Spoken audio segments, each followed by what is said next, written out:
गुलमार्ग के जंगल में सुनहरी चिड़िया अपने माता पिता के साथ रहती थी।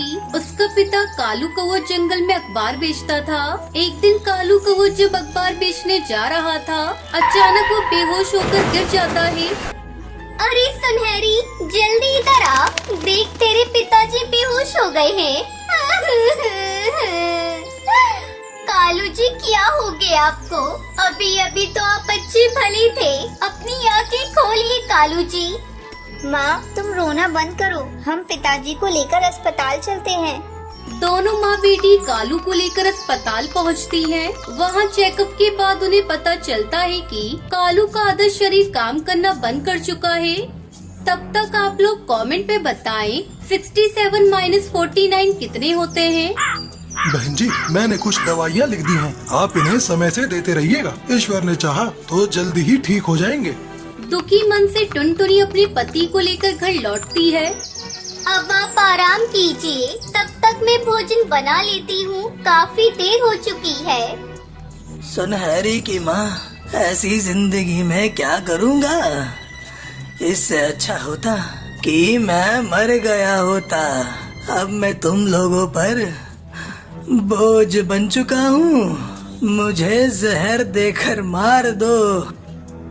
खबरदार, जो फिर दोबारा तुमने ऐसी बात अपनी जुबान से निकाली तो इस तरह निराश होने से बीमारियाँ बढ़ेगी। देखना, तुम जल्दी ही ठीक होकर पहले की तरह काम करने लगोगे। अपनी बिटिया के लिए मैंने बहुत बड़े बड़े सपने देखे थे, सब टूट गए। सोचा था इस साल सुनहरी की शादी बड़े ही धूमधाम से करूँगा। लेकिन ऊपर वाले ने पता नहीं मेरी किस गलती की मुझे सजा दी है। इस तरह हिम्मत हारोगी तो कैसे काम चलेगा? चलो दवा खाकर अब आराम करो। टुनटुनी अपने पति को हिम्मत देती है, लेकिन खुद दूसरे कमरे में जाकर फूट फूट कर रोने लगती है।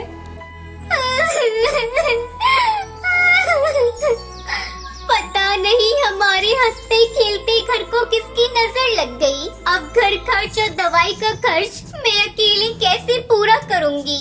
घर में इतने पैसे भी नहीं है कि मैं तेरे पिताजी का इलाज शहर में ले जाकर करा सकूं। माँ, तुम चिंता मत करो, मैं हूँ ना, सब ठीक हो जाएगा। चलो अब अपने आंसू पोंछ लो, हमें ही घर चलाने के लिए कोई न कोई काम करना होगा।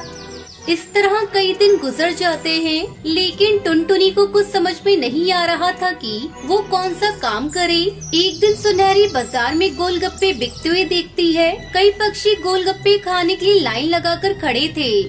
आज पिताजी के लिए मैं पानी पूरी खरीद कर घर ले जाती हूँ। कल ही मुझे बता रहे थे, दवा खा खा कर मुँह का स्वाद बिगड़ गया है। सुनहरी चिड़िया गोलगप्पे लेकर घर पहुँचती है। अरे, ये तेरे हाथ में क्या है? माँ, ये गोलगप्पे हैं, मैं पिताजी के लिए लेकर आई हूँ। इसे खाकर उन्हें अच्छा लगेगा। नहीं बेटा, बाजार की बनी हुई चीजें उनके लिए ठीक नहीं। मैं अभी घर में पड़ी हुई सब्जियों से ऐसे ही पानी पूरी बनाकर तैयार कर देती हूँ। टुनटुनी कुछ देर में पानी पूरी बनाकर सुनहरी को देती है। अरे सुनहरी, जरा इसे चक्कर बता, कैसी बनी है? पानी पूरी खाकर सुनहरी कहती है, अरे माँ, ये तो बहुत स्वादिष्ट है। ऐसा करते हैं, कल से तुम ऐसे ही पानी पूरी बनाना, हम दोनों मिलकर पानी पूरी बेचेंगे। अगले दिन से सुनहरी अपनी माँ के साथ मिलकर पानी पूरी बेचने लगती है। टुनटुनी चिड़िया की बनाई हुई पानी पूरी ग्राहकों को बहुत पसंद आती है। इस तरह सुनहरी और टुनटुनी पानी पूरी बेचकर अपना घर खर्च अच्छी तरह से चलाने लगती है और पूरा परिवार खुशी खुशी रहने लगता है। ये कहानी है राजस्थान के जंगल में रहने वाली गरीब टुनटुनी चिड़िया और उसकी दो मासूम बेटियों की। टुनटुनी चिड़िया का पति कालू कौवा बहुत ज्यादा शराब पीता था। वो सारा दिन शराब के नशे में ही रहता था और कुछ भी काम नहीं करता था। दूसरी तरफ टुनटुनी चिड़िया चाहकर भी खुद घर से बाहर काम के लिए नहीं जा सकती थी, क्योंकि अपनी बच्चियों को वो किसी के भरोसे नहीं छोड़ सकती थी। लेकिन बच्चियों का पेट भरने के लिए उसे कुछ तो करना ही था। इसके लिए टुनटुनी चिड़िया ने अपने घर के बाहर ही एक बड़ा पाव का ठेला लगाना शुरू कर दिया। वड़ा पाव ले लो, वड़ा पाव ताज़ा ताज़ा सबसे सस्ता वड़ा पाव ले लो। तभी थोड़ी देर बाद कालू कौवा टुनटुनी के ठेले पर आता है। ए, चल जल्दी से 2 वड़ा पाव लेकर आ। आज मेरे दोस्त ने विलायती शराब दी है, वो भी आने वाला है, दोनों साथ बैठकर पियेंगे। ए जो कालू, कुछ तो शर्म करो, घर में 2 बच्चियां हैं और तुम शराब पियोगे उनके सामने। और एक बात साफ साफ सुन लो, ये वड़ा पाव बेचने के लिए है, ना कि शराब के साथ तुम्हारे चखने के लिए। अच्छा, जुबान चलाती है तू, है? रुक, अभी बिकवाता हूँ तेरे वड़ा पाव। कालू कौवा टुनटुनी चिड़िया का वड़ा पाव का ठेला पलट देता है, जिससे सारे वड़ा पाव जमीन पर गिर जाते हैं और ज्यादातर वड़ा पाव पास की नदी में गिर जाते हैं। अब वो बेचने लायक बिल्कुल भी नहीं थे। ले अब बेच। और सुन मेरी बात, तू और तेरी वो मनहूस बेटियां सब की सब निकलो मेरे घर से। तुम लोगों की कोई जरूरत नहीं है मेरे घर में। एक बेटा मांगा था, वो तो तू दे नहीं पाई। इन 2 मनहूसों को मर दिया मेरे सर पर। जरा ये बताओ, कौन सी जिम्मेदारी पूरी की है? सारा दिन सिवाय शराब पीने की करते क्या हो? मेरी बच्चियां भूखी प्यासी मेरी मदद करती हैं और तुम्हें तो हमारी मेहनत की भी कदर नहीं है। तुम भी अच्छे से सुन लो मेरी बात, तुम्हें जो करना है कर लो। मैं और मेरी बच्ची इस घर को छोड़कर कहीं नहीं जाएंगी, क्योंकि इस घर को हम अपनी मेहनत से चलाते हैं, तुम नहीं। तेरी इतनी हिम्मत है, मुझसे जुबान लड़ाएगी तू? आज मैं तुझे जिंदा नहीं छोड़ूंगा। कालू कौवा टुनटुनी चिड़िया के पर पकड़कर उसे घर के अंदर ले जाता है और फिर उसे बुरी तरह से पीटने लगता है। दोनों बच्चे ये सब देखकर सहम गई। सबसे बड़ी बेटी टूनी चिड़िया ने किसी तरह हिम्मत करके अपने पिता को रोकने की कोशिश की। नहीं पापा, मत मारो माँ को, ऐसा मत करो, छोड़ दो माँ को। कालू कौवा गुस्से में टूनी चिड़िया को भी धक्का दे देता है, जिस वजह से टूनी को गहरी चोट लग जाती है। वहीं उसका दोस्त बाहर आ चुका था और कालू कौवा अपनी शराब की बोतल लेकर उसके साथ घर से बाहर जाने लगा। अरे आ गया दोस्त, चल यार बाहर ही चलकर पीते हैं। इन मनहूसों ने तो सारा मूड ही खराब कर दिया। अरे कहाँ जा रही हो? टूनी को कितनी चोट लगी है, मेरे साथ चलो, इसे डॉक्टर के पास लेकर जाना होगा। टुनटुनी की बात को अनसुना कर कालू कौवा वहाँ से चला जाता है। टूनी जमीन पर बेहोश पड़ी थी। टुनटुनी को भी काफी चोट आई थी, लेकिन फिर भी टुनटुनी चिड़िया हिम्मत करके उठी और वो टूनी को लेकर अस्पताल पहुँची, जहाँ डॉक्टर बुलबुल ने टूनी का इलाज किया और कुछ ही देर में टूनी को होश आ गया।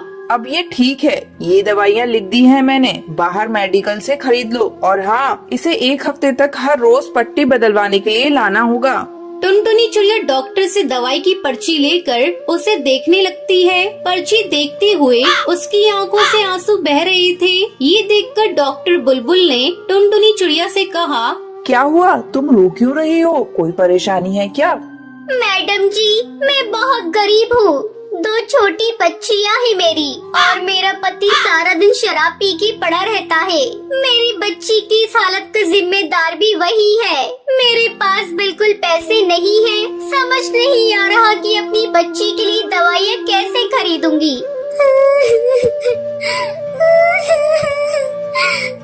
ये कहकर टुनटुनी चिड़िया जोर जोर से रोने लगती है। डॉक्टर बुलबुल को टुनटुनी पर दया आ जाती है। वो अपने पास से टुनटुनी चिड़िया को सारी दवाइयाँ दे देती है, वो भी मुफ्त में। मैडम जी, आप नहीं जानती आपने मेरी कितनी बड़ी मदद की है। मैं आपका ये एहसान कैसे चुकाऊंगी? इतना मत सोचो। अच्छा ये बताओ, तुम्हारे घर का खर्चा कैसे चलता है? अपनी बच्चियों को स्कूल भेजती हो कि नहीं? कहाँ से मैडम जी, पेट भर खिला भी नहीं पाती तो स्कूल कहाँ से भेजूंगी? आपको बताया तो था, मेरा पति कोई काम नहीं करता, उल्टा मेरी कमाई भी शराब पर उड़ा देता है। अच्छा, और तुम क्या काम करती हो वैसे? वड़ा पाव का ठेला लगाती हूँ, लेकिन आज तो वो भी इस करम जले ने सड़क पर पलट दिया। कल बेचने के लिए कुछ भी नहीं है मेरे पास, पता नहीं क्या होगा। अच्छा तुम चिंता मत करो, वैसे तुम बड़ा पाव अच्छा बनाती हो ना, क्यों ना मेरे हॉस्पिटल के बाहर ही तुम बड़ा पाव बेचो।